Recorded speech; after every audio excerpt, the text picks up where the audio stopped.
Hello folks, welcome to Oregon Tilth's webinar on using lean tools to keep food businesses safe and running. My name is Levi Fredrickson. I'm an education services facilitator at Oregon Tilth. So my colleague Joel Borgeson is also here to provide our tech support, and Tanya Murray, Oregon Tilth's farm viability specialist, will be helping with facilitating some audience participation and some questions at the end of the webinar. We're really grateful you're all here. If you're not familiar with Oregon Tilth, we're a not-for-profit educator and advocate for organic agriculture.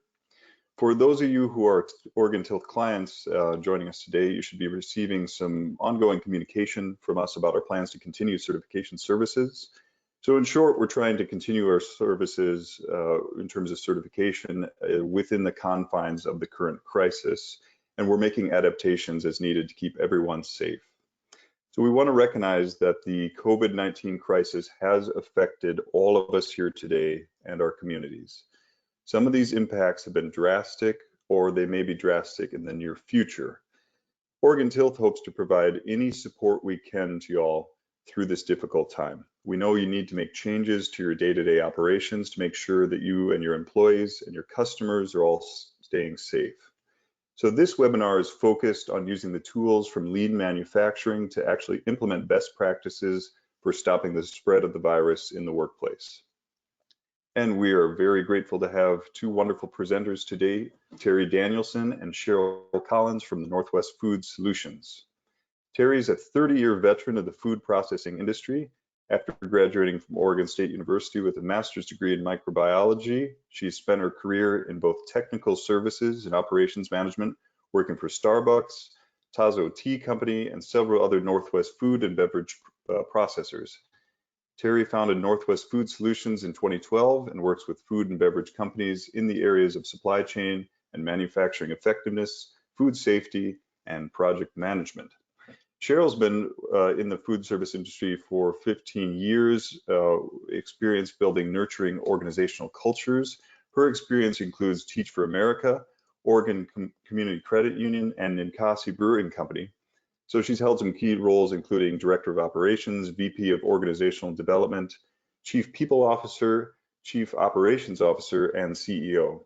Cheryl's focus on continuous improvement methodologies, safety initiatives, organizational culture, and leadership development continue to be a focus as she now offers consultation to other like-minded companies. Both Terry and Cheryl are trained in lean manufacturing and have experience helping businesses use lean principles in their operations. So they're here today to share their expertise with y'all. All right. Now, before we begin, I want to make sure everyone's oriented to this webinar platform. It might be new for some of us. You should be able to see a control panel on the screen during the webinar. Depending on your operating system, it might be a little different than what you're seeing on the slide right in front of you. So in that control panel, you can use the questions function to answer or ask any questions that you have, especially during our Q&A session. That'll be toward the end of the webinar. The chat function is not available for attendees, during the webinar platform as people are speaking. If you're having a hard time hearing folks, then you can switch to joining by phone, and you can always click telephone, and you'll be prompted through some steps to make that switch and call in. So there will be at the end of the webinar a short survey, and we'd love to hear your feedback on today's webinar and get any input you have on other topics that you'd like to see on helping support your farm or your operation during the COVID-19 outbreak. And so with that, I'll be happy to turn it over to Terry Danielson to get us started. Thank you.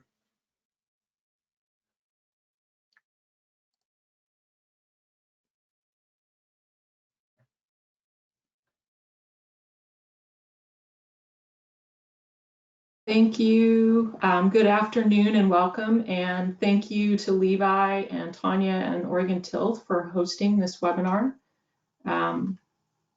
Hoping everybody can see my screen at this point.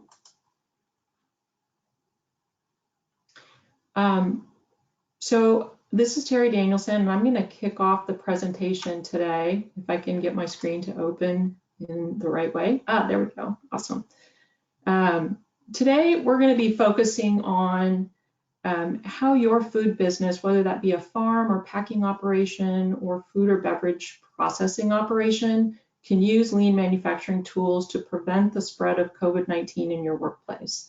And this is our agenda for the meeting. We're going to talk just real briefly about the current situation and where you can find some best practices for food for COVID-19, how you can implement a best practices plan, how you know if your plan is being implemented effectively, how you can adjust the plan as things change, and what other ways lean tools can be used in this process. And we'll do a little bit of question and answer at the end.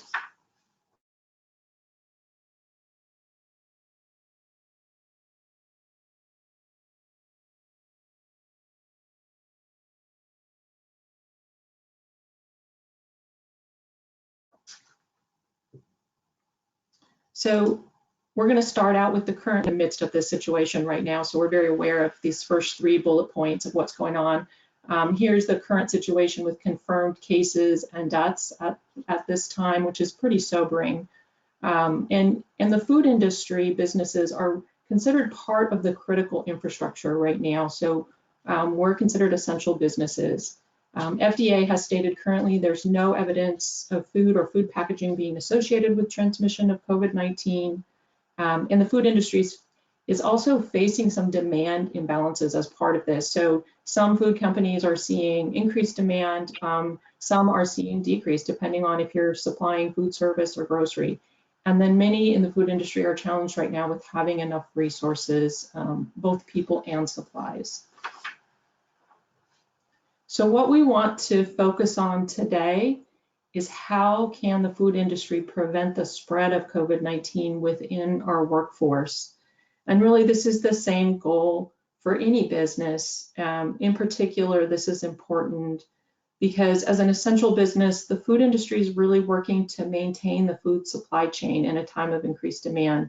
And if the virus were to spread to any measurable extent within our businesses, that could impact our ability as an industry to meet demand. So where can you find some of the COVID-19 best practices for the food industry? There's a lot of resources out there. And at the end of the presentation, we'll be sending you out links to some of the key resources. This is just a high-level summary of some of those resources that as a food business you should be using.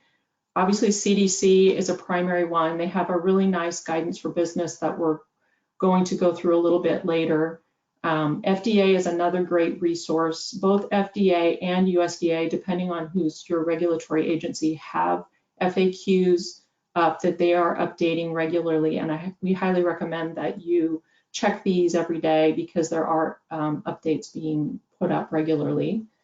OSHA has a great guidance document, Preparing Workplaces for COVID-19, that has a lot of best practices in it. And then the Food Marketing Institute has a couple documents. They have a guidance for the food industry and a preparedness document for the food industry. Again, sharing a lot of best practices for this time. So here's what FDA has to say in general about COVID-19. We already talked about the first bullet. FDA is not anticipating that food products would need to be recalled or withdrawn due to COVID-19. This is because the virus that causes COVID-19 causes respiratory illness, not gastrointestinal illness. And so foodborne exposure to this virus is not known to be a route of transmission. And if you are FDA or USDA FSIS regulated company, you are already required to maintain clean facilities, follow GMPs, clean and sanitize food contact surfaces, and have either food safety plans or farm food safety plans in place. So really FDA is saying you should continue to follow the regulatory practices for cleaning and sanitizing that you already use. The augmentation to that is FDA is reinforcing the CDC recommendation for routine cleaning of all frequently touched surfaces in the workplace. So what that means is your sanitation plans may or may not cover some of the surfaces that people in your workplace are touching, maybe in your offices. So this is where you may need to enhance your practices. Also, we're going to send you out a link to the list of products that meet APA's criteria for use against the virus. FDA is recommending that companies utilize the list of disinfecting products that meet the EPA criteria for use against COVID-19. And I would just point out also, for those of you who are organic certified companies, be sure to review and follow organic regulations when using any cleaner or sanitizer. So as we talked about earlier, CDC's published a business guidance document that addresses best practice activities to prevent the spread of COVID-19 in 3 main areas. And the areas are reducing transmission among employees, maintaining healthy operations, and maintaining a healthy environment. And this document and guidance is really a great starting place to develop your company's best practice plan if you haven't done that already. So just to share a little bit more about CDC's guidance in these areas. So under reducing transmission among employees, they're actively encouraging people to make sure sick employees are staying home, and if they're coming to work sick, sending them home. Figuring out how to identify where workers might be exposed to COVID at work, educating employees on how to reduce the spread at the workplace, implementing social distancing practices, and then obviously cleaning and disinfecting frequently and using good hygiene and PPE. In terms of maintaining healthy operations, CDC is recommending that you identify a workplace coordinator for your worksite. That person would help with identifying, implementing, and training enhanced practices around COVID-19. They're also recommending that you have some sort of implemented flexible sick leave and support policies to really motivate sick employees to stay home. Also, frequently assess your essential functions and be prepared to make changes. This is an ever-changing situation, so you want to be prepared for the fact that you may need to change what you're doing. Think about how you're going to operate if absenteeism spikes. We already are working with clients who have had to scale back and go to 1 shift because of absenteeism. So if you haven't had that happen yet, you may want to have a plan for what you would do if that happens at your facility. And then we talked already about the social distancing, hygiene, and PPE practices. In terms of maintaining a healthy environment, one of the things CDC specifically calls out is your ventilation systems. Take a look at those, make sure you're getting good turns and lots of clean air coming in through your ventilation systems. You want to support respiratory etiquette and hand hygiene within your facility. We talked about doing some routine environmental cleaning and disinfection. You also want to have some kind of procedure prepared to do enhanced cleaning if it's warranted. If somebody is found to be sick and they've been working at your facility, you'll want to know what are you going to do about that in terms of enhanced cleaning and disinfection. The remote meetings and travel restrictions, I think everyone's aware of. You might also want to consider restricting visitors from your facility and having some protocols for visitors that do need to be there, like contractors. So once you know what the best practices are and where to find them, you're going to think about how you're going to implement these in your facility or on your farm. And I'm sure that many of you have probably already done this. You may have already identified what those enhancements to your operational methods are. But if you haven't, we're just going to very briefly walk through a simple method you could use to identify and implement some of these enhanced operational methods. So the 4 main things that you would want to do is start with choosing an area that you're going to assess.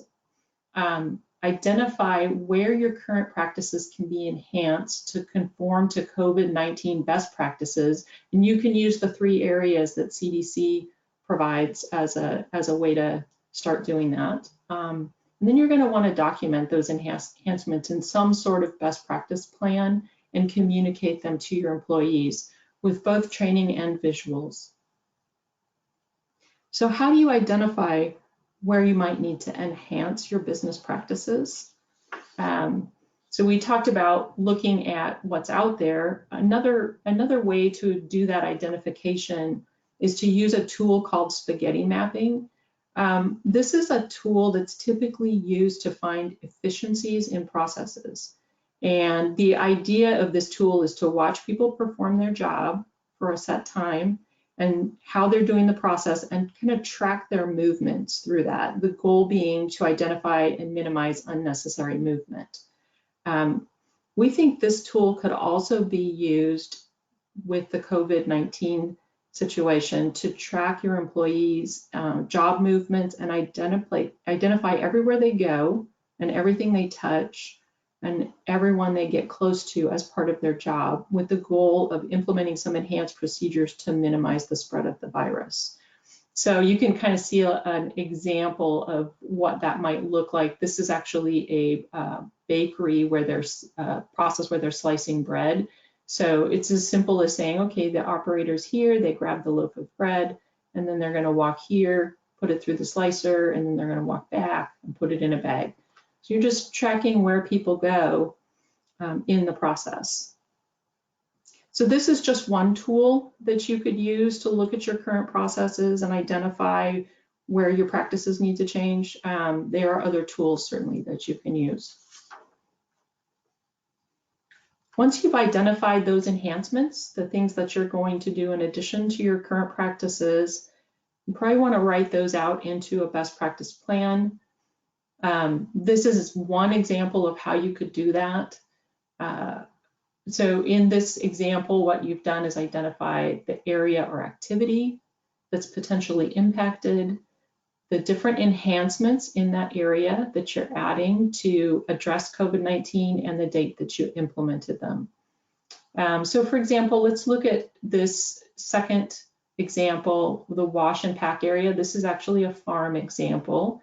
And in this wash and pack area at a packing house, they've decided from an employee standpoint that only 4 people can work in the pack house at a time. And they're going to designate one person to do all the product moves and operate the hand trucks so they minimize who touches those materials.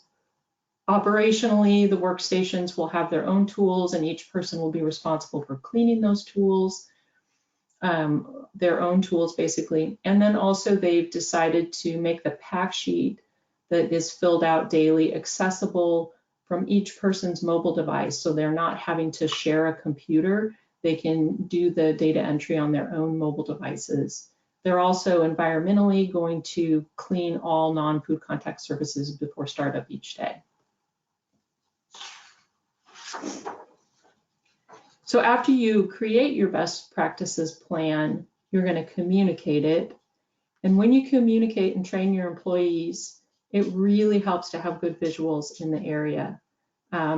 You're likely going to be implementing multiple new practices at the same time. And so good visuals is a great way to augment your training and serve as effective reminders to everyone.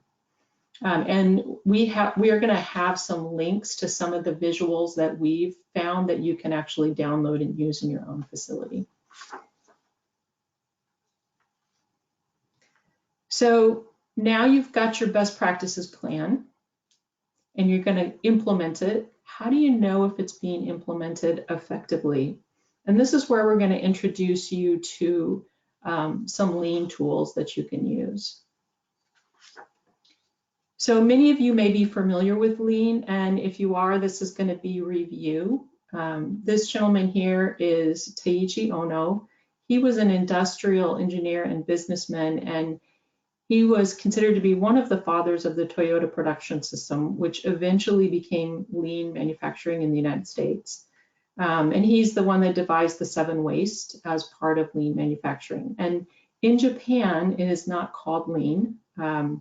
Some of the research that I've done, lean translation in English amounts to fully engaged people. And so the idea being that people in your organization are an asset, and engaging people is one of the best ways to maximize your operational effectiveness. And I think this is a really good fit for the current situation with COVID-19. and using a lean tool can help minimize the spread of COVID-19 by engaging everyone in your business around that goal. So the lean tool we're going to talk about first is called Gemba Walks. And again, some of you may be familiar with this. We're going to call it Go See for the purposes of this presentation, but going to the Gemba is the act of visiting the place where the work is happening. It literally translates as the real place, and it pushes the importance of the leadership understanding what's happening at every level in the organization. So facility leadership regularly walks out to where the work is happening and sees what is happening. And during a Go See walk, some of what you will see is first that you're going to pick a theme. And for the purposes of our talk, your theme is going to be COVID-19. And you're going to prepare so you know what you expect to see. Your best practices plan is that preparation. That's what you're going to take with you because that's your expectation. You're going to focus on the process, record your observations, and bring an extra pair of eyes with you. That's always helpful.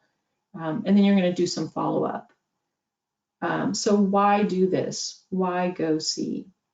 So how often, if you think about it, how often have you implemented something at your company only to find that it doesn't work the way that you intended it to, or maybe procedures just aren't being followed? This is a really common thing to have happen. And so making Go See part of your implementation process is a really effective way to identify what's not working quickly and correct it. Because you're always going to have things that don't work, and you want to identify those things as quickly as possible. So when you Go See, we mentioned it's helpful to have your expected state documented with you as a reference. And so your best practice plan, or whatever you're using to identify those enhancements to your organization due to COVID, is what you can take with you on the walk. And we included 3 new columns here for walking around. First, the frequency of how often you're checking, who's doing the checks, and this would be a blank box for people to write their findings in. So you can see in this example, the ops manager went to do a Go See walk in the lunchroom and found that a vending machine contractor was in the lunchroom restocking the machine. And you can see part of their enhancements were that only employees were allowed in the lunchroom. So when they made the plan initially, that wasn't considered that the vending machine contractor might be in there to restock the machine. So this is how they find that out and figure out, okay, what are we going to do differently here now that we realize there are some other people that are entering the lunchroom. So what do you do when you find something that you didn't expect to see on a walk? Because your lean tool, again, is you're looking at what's happening versus what should be happening. And then if there is a difference, you want to understand why and what the root cause is. So suppose you walk into the lunchroom as part of your Go See walk. You're expecting to see a maximum of 10 people in the lunchroom and you see 15. So there's your difference. Some of the natural inclination that we have as humans, I know I do this, or I've done this in the past too, is that maybe you've laid out a practice, you've communicated to everyone, and then you walk out and you see that it's not happening the way you intended. And your natural inclination is to get upset, right? Or react to what you're seeing. And part of Go See is that we want to, rather than react to those situations, we want to respond by asking questions and understanding why we're not seeing what is expected, so we can get to the root cause. And part of that is not making assumptions about what we think is happening, but really trying to understand what's actually happening through questioning. And here's some questions you can ask when you are doing a Go See walk to help you get at the root cause. I always like to start with the observation. What am I seeing? And just say, hey, I just noticed there's 15 people in the lunchroom. And then maybe the next thing that I would say is, or the next question I might ask is, do you know what the current practice is for how many people should be in the lunchroom? So really trying to understand, are people trained the way that we expected them to be trained? You know, is this a training issue? And then I might ask, what are some of the challenges that we're having with keeping it to 10 people in the lunchroom? So what are the things that we didn't expect when we created this policy that might be happening, that the people that are in the area know about? And then after that, maybe asking, what could we do about the current situation? So I like to think about these conversations as sort of mini problem solving sessions. And as the person that's doing the go see, your role is really to facilitate that problem solving process. So you're not solving the problem yourself. You're working with the people in the process and engaging them in the problem solving process. So asking, what could we do about the current situation helps.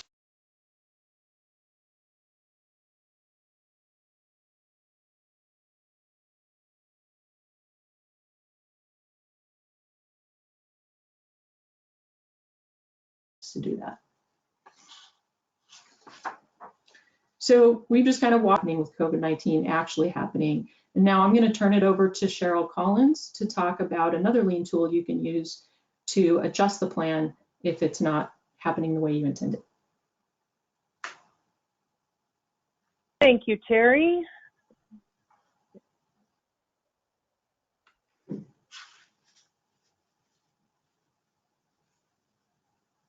Get this set up.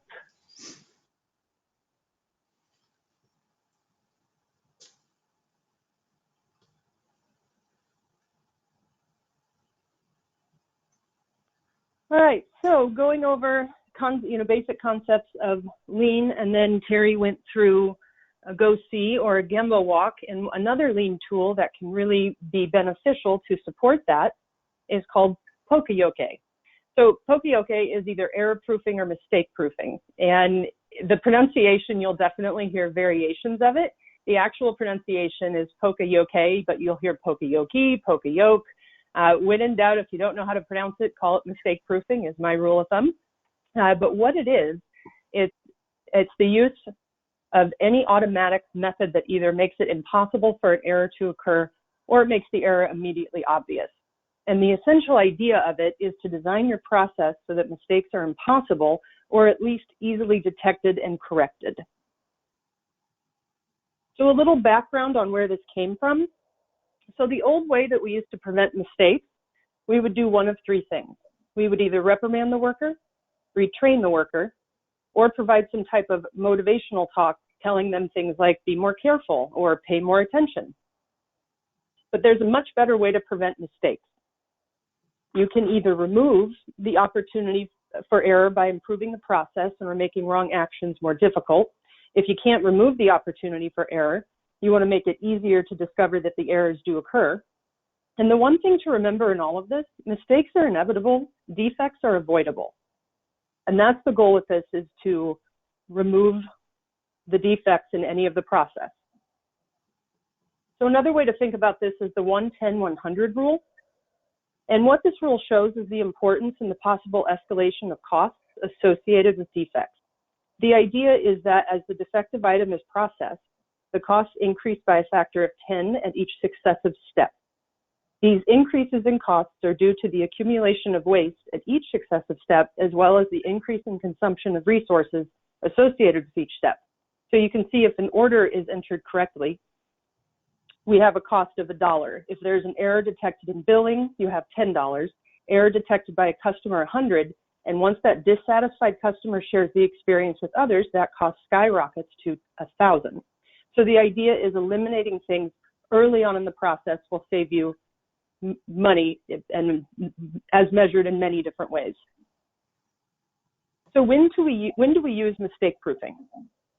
So when a process step has been identified where human error can cause mistakes or defects to occur, especially in processes that rely on the worker's attention, skill, or experience, it can be done as a handoff step in a process when the output is transferred to another worker, or when a minor error early in the process causes major problems later in the process.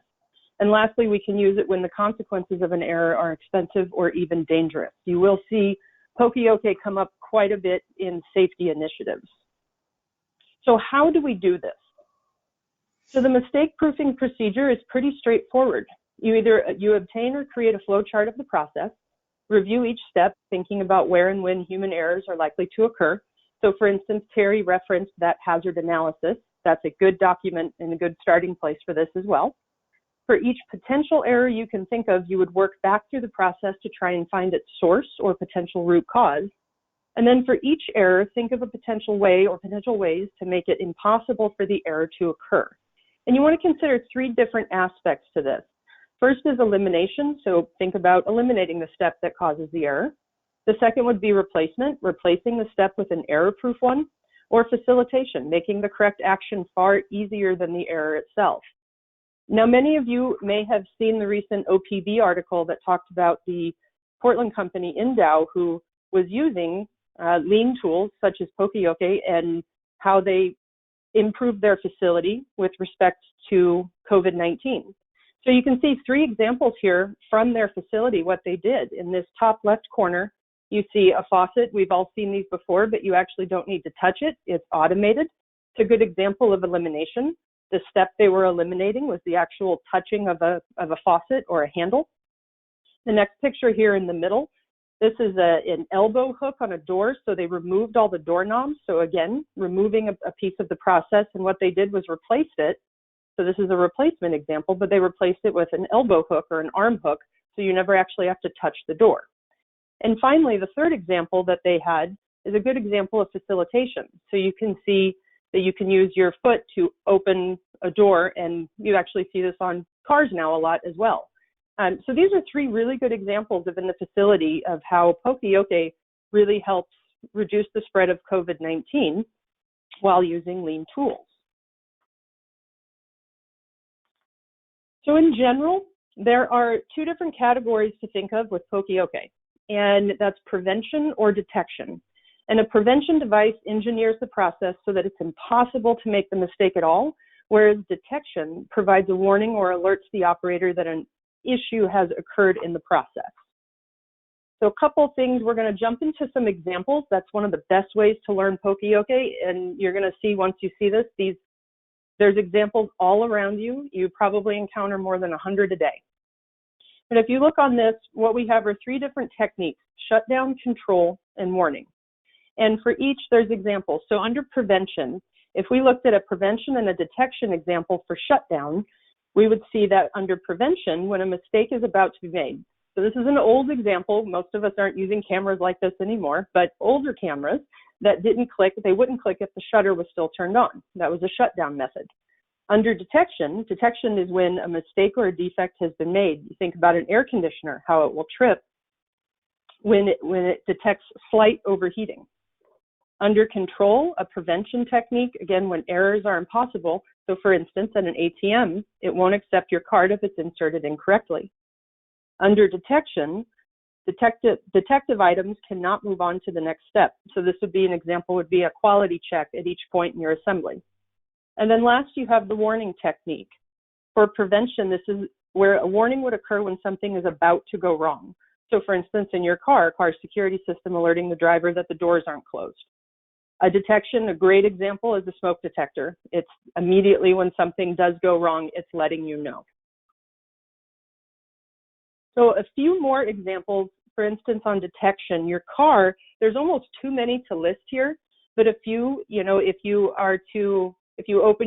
turn off your car, open the door, and the lights are still on, your car likely beeps. That's an example of a detection. Think about your entire dashboard. The entire dashboard is supposed to be about detection. You have a check engine light. Sometimes even that light serves multiple purposes. It will start blinking if you're almost time for an oil change or your regular maintenance. You will have a low fuel indicator. You will also have, for instance, low air in your tires. There's a light for that. The car works as a great prevention example as well. So if you think about a lot of cars that are newer, they actually won't start if the car's not in park. So it's actually preventing you from operating the machine unless it's in the right position. A few more everyday examples to think about. You have 2 examples of stoves. So you have stove A and stove B. And you want to look at the difference between the 2. Ask yourself which dial turns on the burners. You notice there's a pan on each of 2 of the stoves, but can you tell which knobs turn on which burners? And the answer is yes, stove B is actually more designed to, as you see, the knobs align with each of the burners, whereas stove A, it becomes a little bit harder to detect. And so the point of this is, if you think about it, it's just a little attention to detail, not a big change, can make a huge impact on our ability to use equipment or systems, or our ability to follow processes. Another everyday example, something we all encounter, doors. So if you look at, you have 3 different doors here. You have door A, door B, and door C. And if you think, how would I know how to operate these doors? Which way would they swing out, left or right? And how would I know? And even just as simple as door A, you know, you might think it seems obvious, I would pull it and it would swing to the right. Door B, I would likely push it and it would swing to the left. Door C, I don't know, I would have to take a guess. And typically what you see on doors, what they will do is put a word on it, push or pull, and that actually serves as a standard operating procedure. So again, just another everyday example that you can see where Poka-yoke is being used. A few more. So on the top left, this is actually one of the first examples that we have is what you have is a tray going into a trash can. And the problem that fast food establishments were noticing is that people would throw trays into the trash can along with their food. So to try to prevent that from happening, as opposed to detecting it, so a prevention tool they did was they changed the shape of both the tray so it could not physically fit into the trash can. You also have here things like treadmills and lawnmowers. These have kill switches involved with them. You have the ability to physically shut down the machine. You also have on the right-hand side outlets and plugs. If you notice, I mean, that's a perfect example of Poka-yoke. You physically can't put the wrong plug into the wrong socket. Same thing on your computer. All of our cords are designed to fit specifically, so we can't make the mistake. And then finally, if anybody has kids, you're familiar with this, but the sippy cup. Sippy cup is another great example of Poka-yoke. And finally, just some in general tips and techniques with it is, again, you want to eliminate unnecessary or duplicate steps. You want to use flowcharts to visualize the process. Definitely keep it simple. You do not have to spend a lot of money on these. Most of the Poka-yoke I've seen cost little to no money at all. And the idea with this is you want to test ideas as soon as possible. Failure and iteration are keys to continuous improvement. And, you know, as Terry referenced before, the lean translation is keeping people, our only engaged people. This is a great way. We've seen it time and time and again. Employees love to get engaged with this. The people who are on the shop floor doing the work, they typically are the ones who have the best improvement ideas. And then you want to use Poka-yoke devices in any process. There really isn't a quota on how many you can use. So this is endless. So then what are some other ways that lean tools can be used? Again, planning efficient, effective operations is even more important for food companies with increased demand and decreased resources. We talked about go-see walks that can be used to check that usual practices are in place.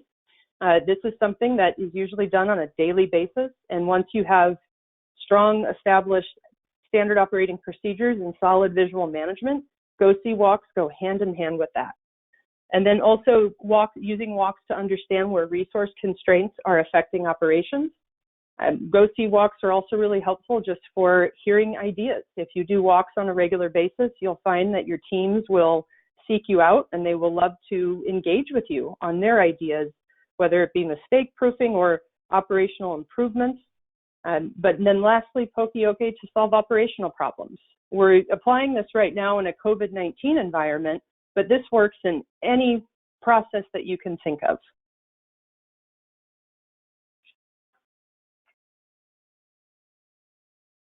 Now I think we'll kick it over to Tanya.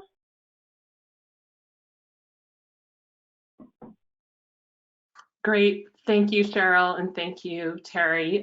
So what we wanted to do now was just to really encourage you all to start to think about how you can apply some of these concepts in your own operations. So we know what we're offering here isn't a specific way to do this, because all of your operations are going to be different, and this really takes you kind of going out and looking, doing the go-see walk, coming up with your best practices, doing the go-see walk for your operations, and then coming up with solutions. And so we've posed some questions here for you to think about. So looking at ways you might use the Poka-yoke concept in your operation. And then we'd also be interested in hearing challenges that you're having when implementing best practices, and also solutions that you're seeing for implementing these best practices within your operations. I thought, just to kick this off and hopefully get this kind of put into the farm context, which is my background, I'd give a few examples. So again, this is just for a specific farm operation that I worked in, and I'm picturing a diversified vegetable farm. And it's not going to work in all scenarios, but a few very specific examples that I came up with.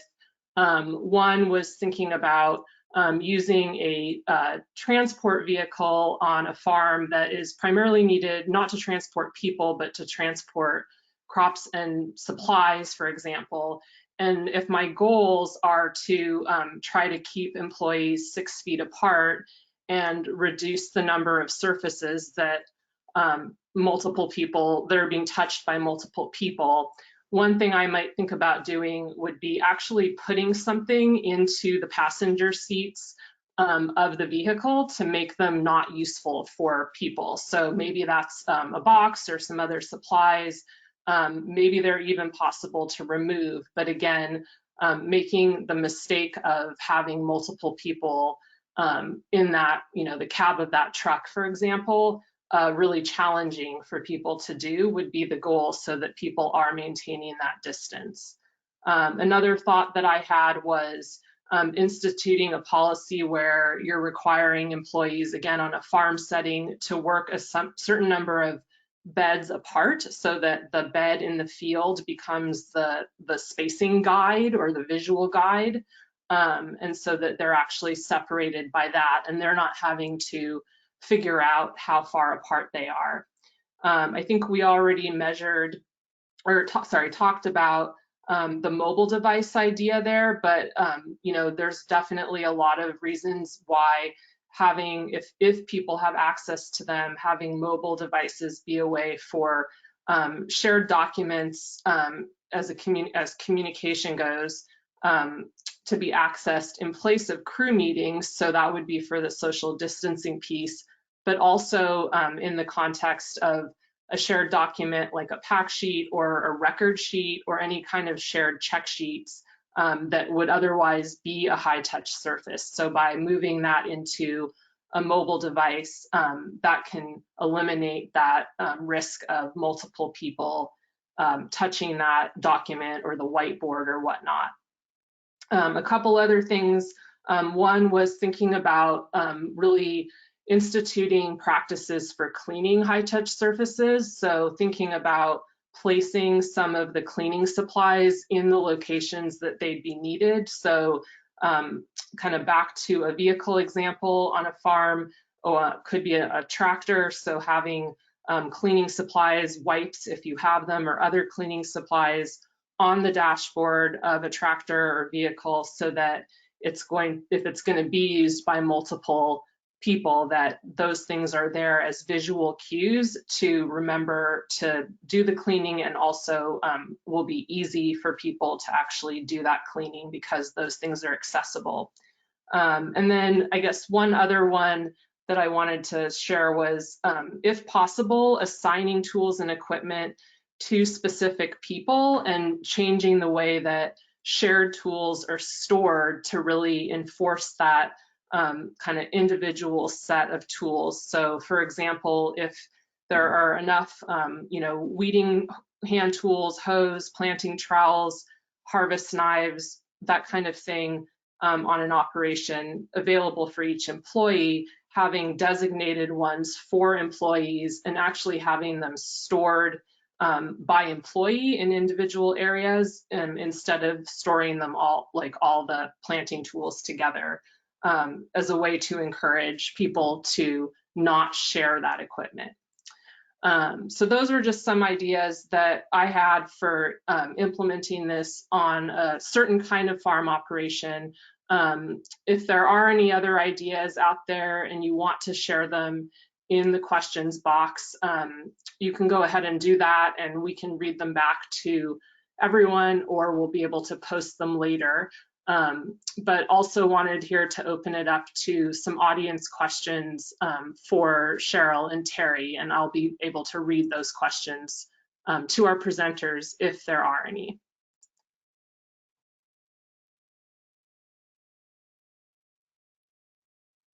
It looks like right now we just have a couple, and so I'll just kind of speak to those. One is just about emailing the slides out from the webinar. I know that we're going to be posting the webinar up on the website, so I don't know that we'll be able to email the slides out, but we will be posting the webinar so that you can go through those. And then there's another question here about thoughts about customer pickups from the farm and how to think about that. So I don't know, Terry and Cheryl, if you have any thoughts around how you would apply some of these lean concepts to being able to implement best practices. So again, thinking about social distancing and high touch surfaces and whatnot in a situation where customers are coming to a farm and using some of these poke-yoke techniques or other lean techniques. Yeah, Tanya, this is Cheryl. I can chime in on that one at first. And, you know, really, that's a perfect example of how you would go about applying some of these. So what I would do is I would actually go to the place where this is occurring, and I would map out that process. And at each step in that process, from the point where you're bringing things out to a certain area to where a customer is interacting, you want to think about what are the risks, what are the hazards with respect to COVID-19 that you're identifying. And then with each of those steps in the process, you can be looking at, is there a way I can prevent this from happening? Or is there, I mean, prevention is what we're going for here, especially with poke-yoke. You don't really want to detect when you're talking about a virus. But that's how I would look at this, or at least that's how I would approach it, is mapping out the process, identifying the hazards, and then looking at the individual hazards and asking, how might I prevent this or eliminate it altogether? And Terry, do you want to add to that one? Well, I think that's exactly right. And just using your best practices, knowing that you've got to keep the 6 foot distances between people, and you want to be aware of what surfaces people might be touching, using those as your guidelines around what you want to do. So. Great, thank you. Here's another question, was around how much effort you would suggest putting into making best practice plans for social distancing when hopefully some of this is temporary. So I guess just this question around kind of maybe how detailed folks should get, and yeah, I think just recognizing that there hopefully will be an end to this. What changes might be short-term versus long-term, and I'll leave it at that, and I might add on a little more. There's more to this question. It's a really great question. I mean, especially if you are a company where you've got some reduced resources and you're just trying to make it through the day. So I think keeping those best practice plans as simple as possible. That's why we tried to do something really simple, like what's your area? What do you know, what are the things that you really need to do, taking into account those basic, like 6 foot distance and some enhanced hygiene. What are some of those real basic things you want to do? And then using those go see walks, which can be very quick. I mean, you can really go out there for 10 minutes each day and just do some observations of what's happening. And that can help lead you to putting more enhancements in place. I think sometimes we tend to want to create these big elaborate plans, but sometimes just starting with a few things and then going and watching what's happening and adding to that day by day as you're going through this can be a helpful way to not bite off too much. Yeah, and just to tag on to that, it occurred to me in a farm operation that the activities are going to change over the season, and so there's probably also going to be a need to continuously go and evaluate what is happening as new activities come up over the course of the season. There are a couple of suggestions that I wanted to share here, and one which I've heard of happening is just using some visual clues around taped squares on the floor to let people know where they should stand. And I think this was in our example in terms of the pack house on a farm, but could also apply in processing facilities where you're really marking kind of designated areas that employees can work and trying to keep them within their own specific area, but taking the guesswork out of that by putting in some of those visual cues, such as tape on the floor, can be helpful. And that probably applies also in that kind of customer pickup scenario as well. So really directing people through those visual cues. Let's see, there's also a question here about the challenge of unavoidable handles being, in some cases, being kind of unavoidable to touch, and getting sanitizing supplies being difficult.